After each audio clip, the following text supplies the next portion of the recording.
Welcome to 35 West. I'm Juliana Rubio, Associate Director of the Americas Program at CSIS, and today, host of the 35 West podcast. Was how professional the Mexican government. Are we ready? I don't think. Reform trends in Argentina. Right. And that's what happened. Role at all in the NAFTA negotiations. Welcome to 35 West. I'm Juliana Rubio, Associate Director of the Americas Program at CSIS, and today, host of the 35 West podcast. In recent years, feminist foreign policy has emerged as a transformative approach to international relations, focusing on the promotion of gender equality, human rights, and inclusive governance on the global stage. One of the key drivers of feminist foreign policy is its ability to reshape the way states interact with one another. Unlike traditional policies that often prioritize military strength or economic power, feminist foreign policy places emphasis on cooperation, dialogue, and addressing the root causes of conflict, such as inequality and exclusion.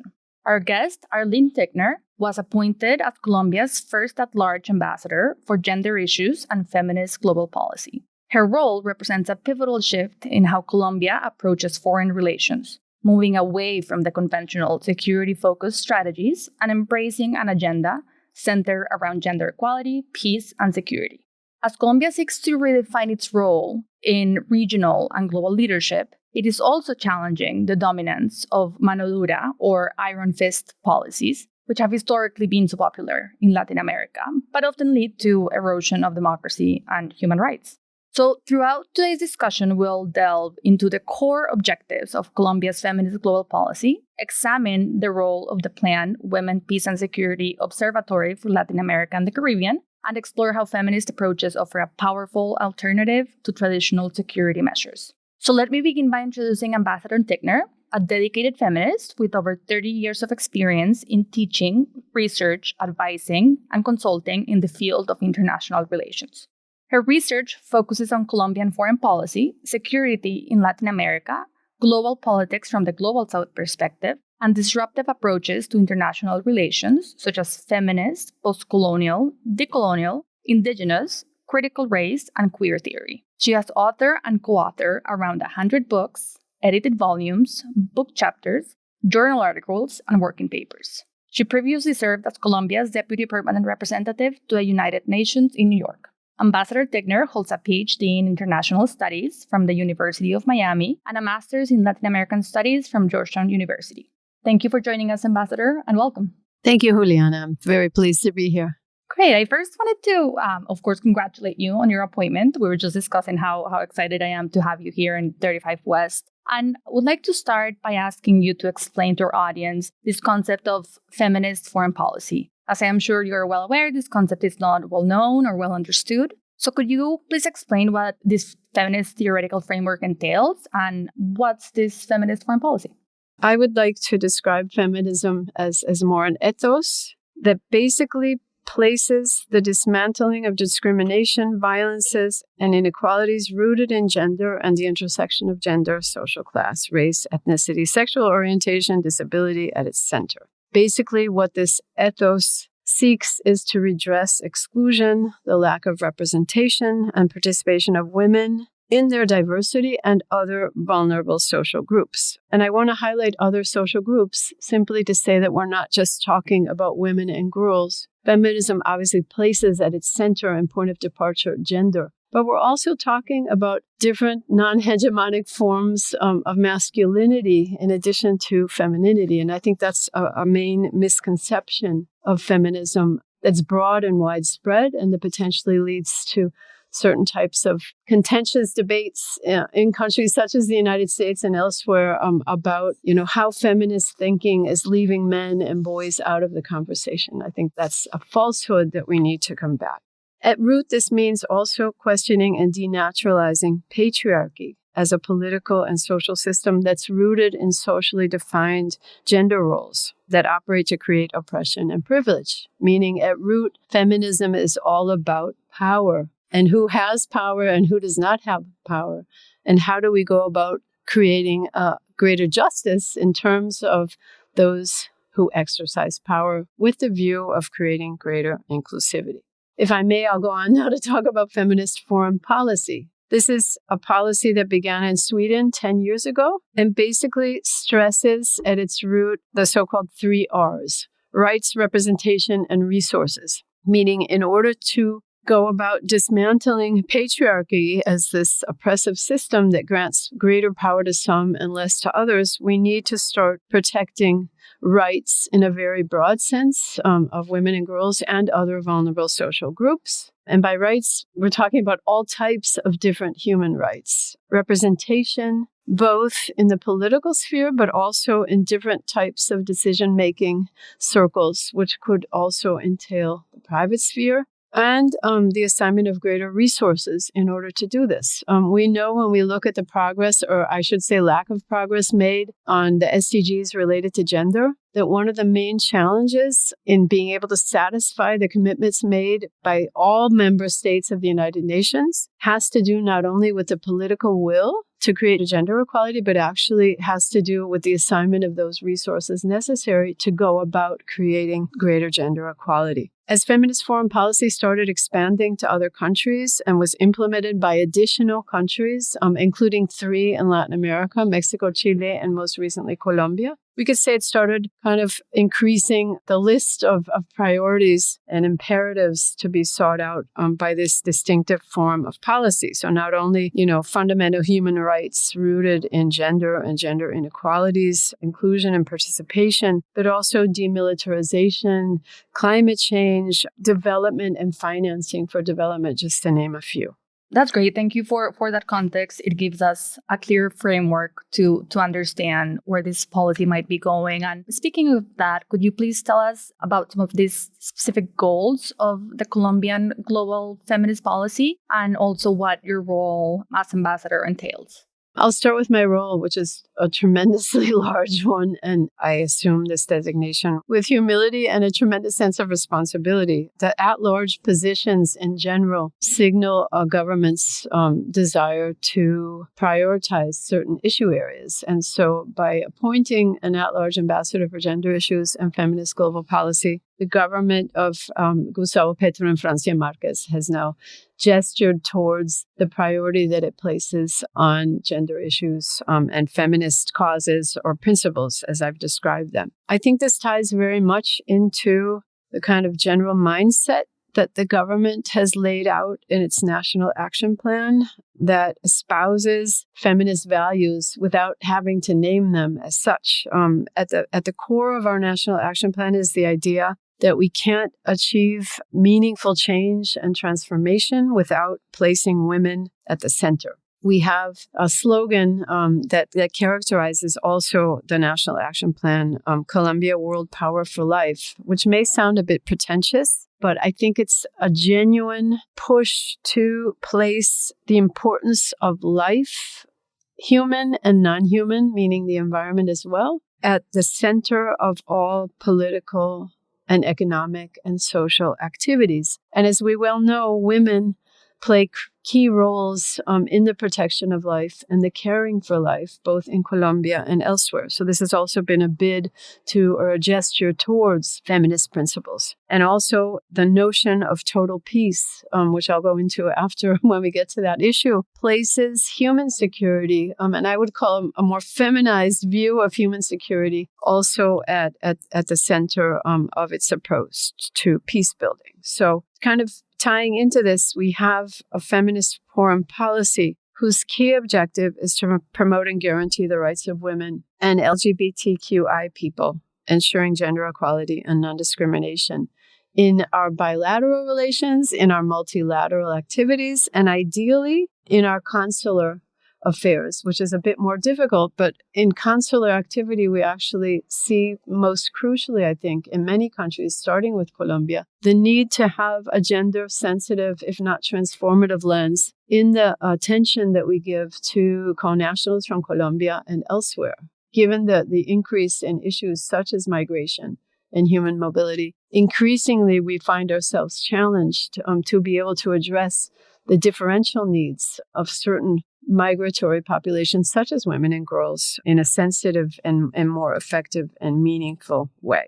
So that would be kind of the general idea. And I just want to stress the emphasis that we place on LGBTQI persons, which is not necessarily a core part of feminist foreign policy. Our approach to intersectionality has made it an intentional bid towards these persons, given in the context of our conflict, their particular affectations as a result of the conflict and violence that has only now begun to be addressed in any systematic way. It also focuses on safeguarding rights of marginalized groups, acknowledging these intersections of gender with ethnicity, race, rurality, and other historically discriminated communities. The policy has kind of three premises. It is participatory, meaning that it's been co-constructed with women's and feminist organizations throughout the national territory, as has our first National Action Plan on Resolution 1325 of the Women, Peace, and Security Agenda. It is pacifist,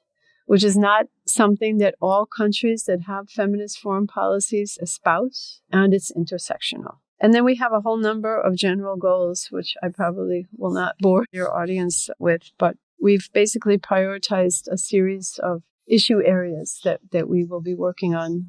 I guess I could say them very quickly. One has to do with transversalizing a gender approach in the work done by our Ministry of Foreign Affairs, which includes consular affairs as well, and developing newer and more robust protocols to address issues of sexual harassment in the workplace, both nationally and in our embassies and missions abroad. Another has to do, obviously, with total peace, which is at the core of my government's foreign policy more broadly, and then with a feminist lens, which we can talk about after. A whole nother strand of activity has to do with the environment, which is another pillar of the government's foreign policy. How do we insert a feminist lens into the treatment of climate change, sustainability, and all of the challenges posed today by the climate crisis, just to name a few.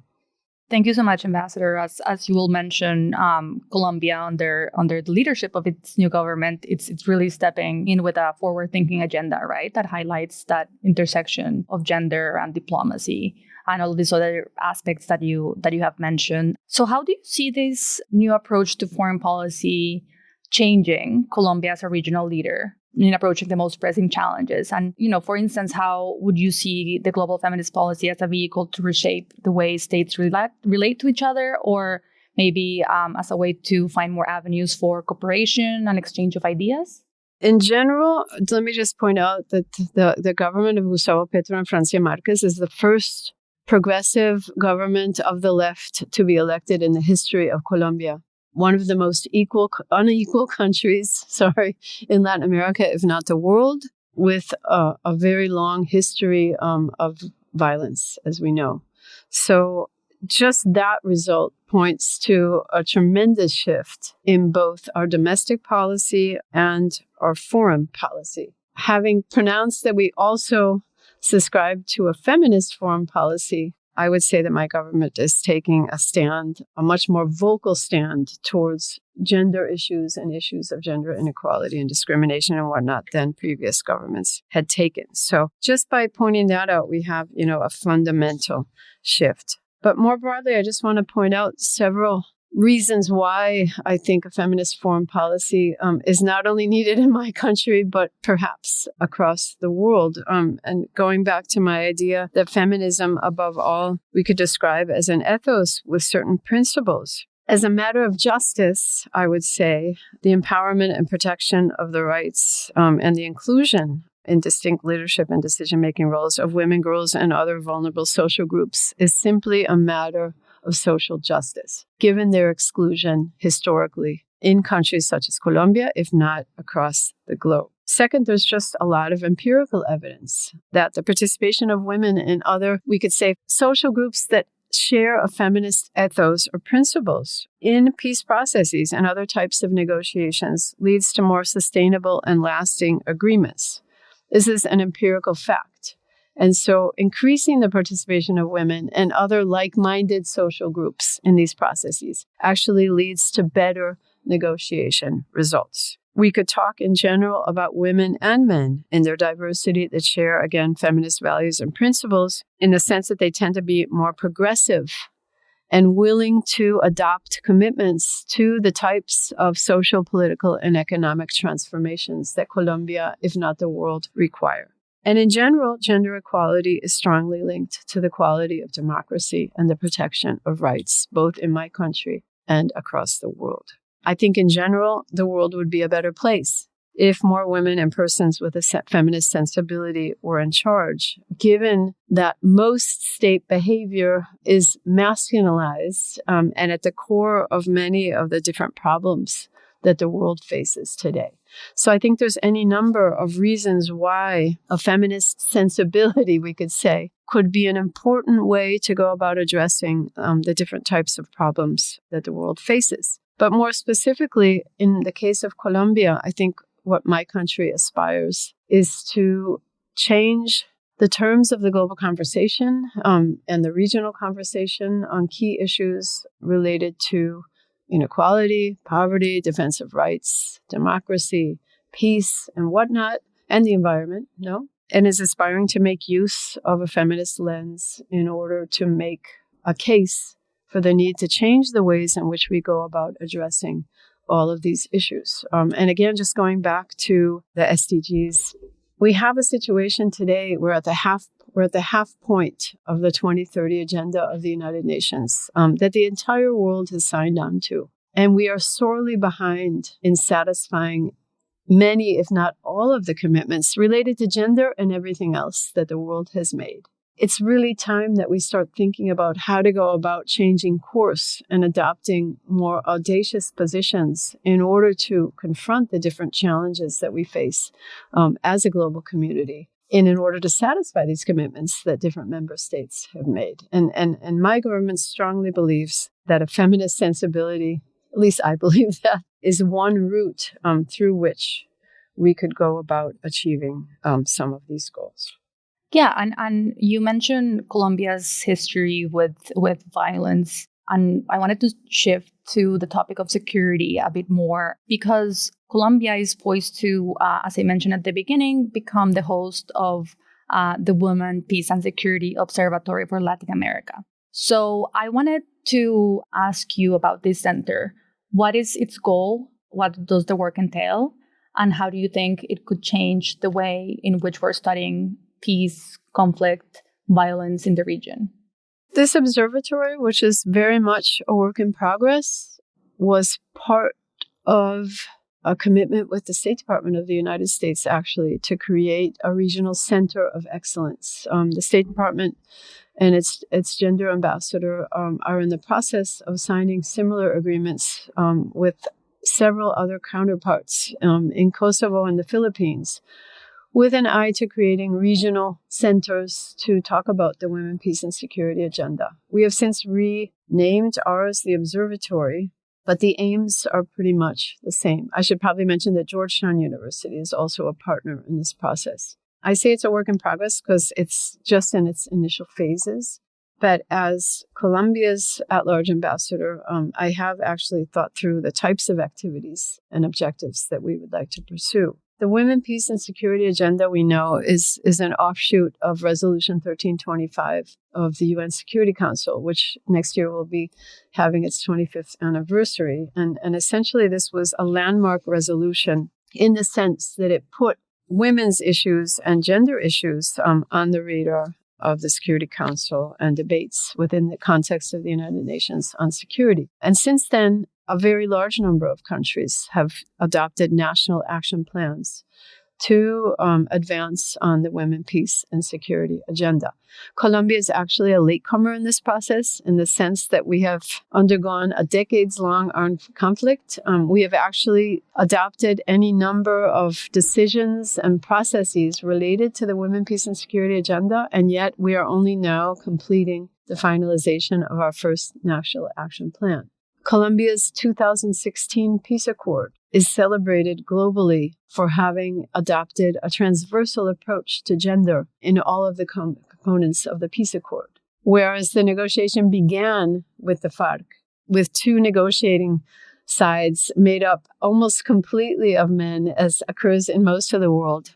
By the end, we had achieved almost parity in gender on both sides of the negotiating table. And the processes that we are undergoing currently have strived even more to create that gender parity in terms of the negotiations, given, again, the empirically proven fact that more women participating in these processes leads to more robust agreements. Women have been crucial in Colombia at all levels in insisting on the cessation of violence and the search for peace. And I want to say, both at the local everyday level up until the national level, women and women's organizations have been key to pushing us more towards a country at peace than at war. So the Observatory will essentially look into distinct facets of the women, peace, and security agenda. One that I've just hinted at is the role of women negotiators, heads of negotiations, mediators, peace builders in general at the everyday level in creating robust forms of peace. If you look at the world, there's actually backsliding in terms of the percentage of women participating in peace accords around the world. And one of the questions that we ask is how we might go about trying to institutionalize this participation with an eye to guaranteeing the success of peace accords around the world. Another issue that we are working on is what we're going to call a feminist notion of peace, or feminist peace. We talk a lot about what it means to think about peace from a gender-sensitive or transformative lens. But I think feminism, again, as an ethos or a series of principles, has a lot to say about what peace with that type of sensitivity would look like. And given, again, the participation, which has been fundamental of women and women's organizations in our own processes, this is something that is of great interest to us. There'll be a whole training component, if you wish, on women, peace, and security for those countries in the region that don't have a national action plan or that are interested in learning about Colombia's own experiences and best practices in regard to peace building, both in a political official sense, but also at the everyday level. Something that we are not promoting, but our Presidential Cooperation Agency is leading, are a series of South-South exchanges on peace building, in which the different counterparts decide via knowledge exchanges what it is that they'd like to learn from the other side in terms of peace building. And what we find in the case of those countries participating is that many are interested in learning about Colombia's own experiences related to gender, sexual violence committed in the context of the conflict, just to name one specific issue. So this would be kind of another line of activity. And something else that's very much at the heart of our feminist foreign policy and the work of the Observatory will be what we could call co-construction of knowledge with women's organizations at the local level. Our National Action Plan, which I've just referred to briefly recently, also has a very strong territorial component in the sense that all of our public policies seek to address the needs of different populations in Colombia, in the diverse parts of our national territory, given the tremendous variation of those populations' experiences of violence, of insecurity, of gender discrimination, of whatever. And so these co-constructions of knowledge will be taking place in different parts of Colombia with an eye to highlighting the diverse lived experiences of communities in relation to the women, peace, and security agenda. Excellent. I really look forward to seeing what the center will have. I think it's a great initiative to have in our region, which, as I mentioned at the beginning, has seen kind of this warring trend of actions and rhetoric about what we have called in Spanish mano dura, or this idea that the only way to reduce crime and violence is through punitive, tough on crime, strong man type of measures, right? Yet, as you're mentioning, Colombia's current approach, it's very different despite its past, right? So could you tell us a little bit more about how these approaches are alternatives to traditional security measures, and also kind of expand on what they entail and makes them different from conventional methods? I want to talk first about my government's approach to total peace and human security, and then segue into what we could call a feminist approach to security, which is a bit different. I want to start out by pointing out that hard-handed mano dura strategies, which are sadly popular across Latin America, are anti-democratic and anti-rights. They adopt militarized, in many cases, anti-constitutional strategies to provide short-term, I will say solutions in quotations because they really aren't solutions to a number of structural issues at the root of violence and insecurity in Latin America, which is sadly, even though the majority of countries are democratic, the most violent region in the world. And so mano dura creates the false impression that there actually are quick fixes to violence and insecurity, whereas I think anyone who has studied these issues knows that the structural roots of these problems require more systematic and long-term thinking and strategies. So let me just throw that out there. But yet, populations that find themselves in a situation of insecurity or that have the widespread perception that they are insecure tend to favor mano dura, given the promise of providing these quick fixes, which end up, empirically proven to be actually false because there are no quick fixes to the types of predicaments that Latin America faces as a region. So what the government of Gustavo Petro and Francia Marquez has argued is that creating what we call total or integral peace demands, first and foremost, that we address the structural causes of violence in our country. Obviously, again, we are one of the most unequal countries in Latin America, if not the world. And so going about addressing inequality is something that cannot be done even in one government, right? My government has gone about thinking about security in a different way, precisely given the need to put civilians and those most vulnerable at the center of our approaches to security. And at the UN, we talk a lot, and I'm just coming from there, as you stated at the beginning of the program, from the United Nations. There's a lot of talk nowadays in the context of the United Nations about human security. Countries like Japan have been very vocal on this issue. And what our government has tried to show is that the most conventional approaches to human security need also to be complemented with additional elements. And I just want to point out one, and then I'll segue into feminist security. Our approach to human security and security more broadly and to public policy is rooted in the need to create participatory public policy, given the need to entrench policies at the local level. When communities are participants in the distinct types of policies that the state either nationally or locally implements, they obviously tend to see their needs reflected in those policies and tend to buy into them in a more enthusiastic manner. And this, we believe, leads to greater guarantees that those policies may actually have success and may actually create the types of transformations that a country such as Colombia requires. I think what feminism adds to this is potentially the possibility of making visible the celebration, both social, political, and cultural, of military values at the root of these hard-handed strategies that we referred to a moment ago. Latin America is a region in which many different issues that wouldn't necessarily need to be considered security issues have been securitized. That is, declared threats to security, and social protest is one of them. And I want to come back to this in one moment. But securitization, that is the decision, which is a political one, that X or Y issue is a security problem or threat, actually puts into motion what we could call the use of militarized means to address them. And the militarization of different issues basically feeds the celebration of militarism, which I would describe as an ideology that, again, places militaristic ideas of how societies work at the center.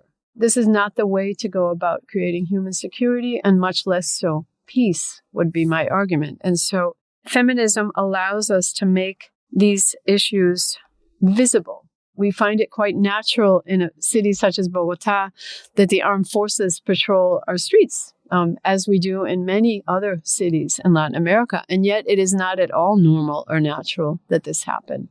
This, I would argue, is a result of this ideology that I call militarism. I think feminism also allows us to understand that securitization, militarism are all rooted in masculinity and patriarchy, which feminism, as we stated at the beginning, seeks to dismantle.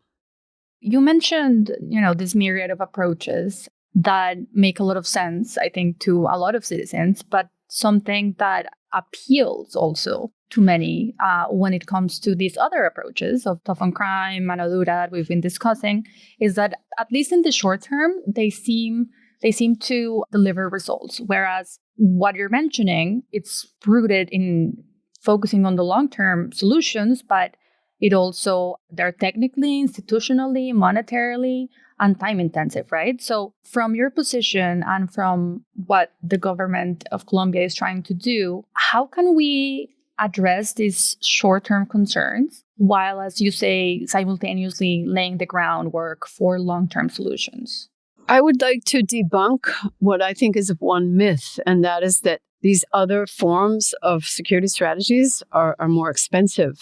We spend billions and billions of dollars in the world on weapons and other military equipment. I would argue that the alternative approaches are actually more cost effective. So let's just start by questioning that assumption. Again, just going back to what I've argued, in a region in which violence and insecurity are so prevalent, given the prevalence of transnational organized crime related to illicit traffic such as drugs, for which countries such as the United States, not to mention many in Europe and beyond, are responsible for given their consumption. All of this feeds, the need of the most vulnerable populations to see some form of solution. And what I would argue is that in those contexts of simple despair, given insecurity and this, the sensation of insecurity and violence, populations are quick to accept any form of strategy that argues that it will solve the problem immediately. So let's, if we look at countries such as El Salvador,